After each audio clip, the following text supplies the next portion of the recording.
ओम नमः शिवाय। श्रावण का पवित्र महीना शुरू हो चुका है। यह वही पवित्र महीना है जब करोड़ों शिव भक्त भगवान भोलेनाथ की आराधना करते हैं। इस पावन अवसर पर आज से हम शुरू कर रहे हैं भारत के 12 ज्योतिर्लिंगों की एक अद्भुत आध्यात्मिक यात्रा। आने वाले 4 पवित्र सोमवारों में हम जानेंगे 12 ज्योतिर्लिंगों की महिमा, उनसे जुड़ी पौराणिक कथाएं और इस पवित्र स्थानों का धार्मिक महत्व। आज के पहले भाग में हम दर्शन करेंगे सोमनाथ ज्योतिर्लिंग, मल्लिकार्जुन ज्योतिर्लिंग और महाकालेश्वर ज्योतिर्लिंग के। तो आइए भगवान शिव का नाम लेते हुए शुरू करते हैं यह पवित्र यात्रा। हर हर महादेव। पहला, सोमनाथ ज्योतिर्लिंग। हमारी 12 ज्योतिर्लिंगों की यात्रा की शुरुआत होती है गुजरात के प्रभास पाटन से। यहाँ विराजमान है भगवान शिव के प्रथम ज्योतिर्लिंग में प्रसिद्ध सोमनाथ ज्योतिर्लिंग। सोमनाथ अर्थात चंद्रमा के स्वामी।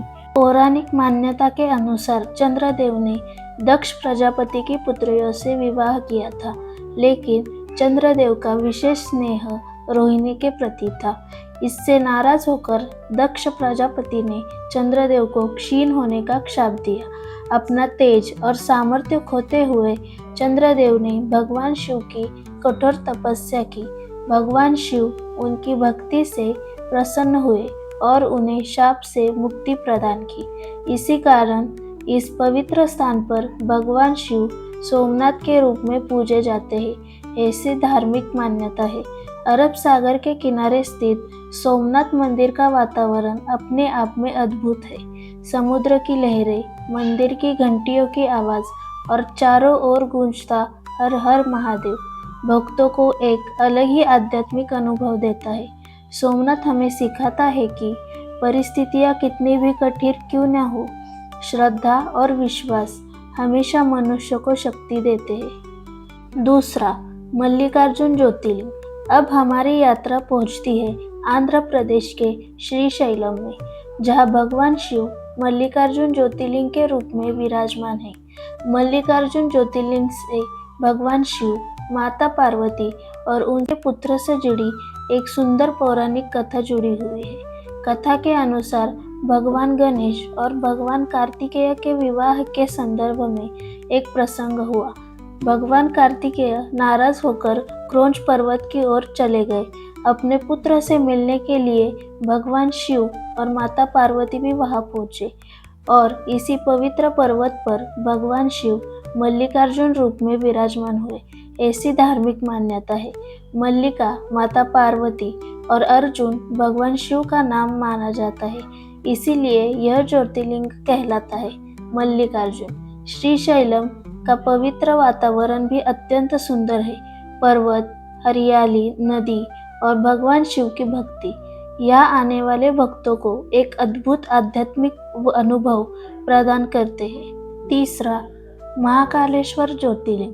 अब हम पहुँचते हैं मध्य प्रदेश के उज्जैन में, जहाँ विराजमान है भगवान शिव के अत्यंत प्रसिद्ध ज्योतिर्लिंग महाकालेश्वर। महाकाल अर्थात काल के भी स्वामी। उज्जैन एक प्राचीन धार्मिक नगरी है और इसी नगरी के हृदय में भगवान शिव महाकाल के रूप में विराजमान है। पौराणिक मान्यता के अनुसार उज्जैन में भक्तों और ऋषियों को एक शक्तिशाली दुष्ट शक्ति से बचाने के लिए भगवान शिव प्रकट हुए। उन्होंने उस शक्ति का अंत किया और भक्तों की प्रार्थना पर इसी स्थान पर महाकाल रूप में विराजमान हुए। महाकालेश्वर मंदिर की प्रसिद्ध धार्मिक परंपराओं में भस्म आरती का विशेष महत्व है। प्रातःकाल मंदिर में होने वाली यह आरती भक्तों के लिए अत्यंत पवित्र मानी जाती है। महाकाल हमें एक महत्वपूर्ण संदेश देते हैं, समय अभी किसी के लिए नहीं रुकता, इसीलिए जीवन के हर पल को अच्छे कर्मों और ईश्वर के स्मरण में लगाना चाहिए। तो आज हमने दर्शन किए सोमनाथ के, मल्लिकार्जुन के और महाकालेश्वर के। इन तीनों में से आपका पसंदीदा ज्योतिर्लिंग कौन सा है, कमेंट में ज़रूर बताइए।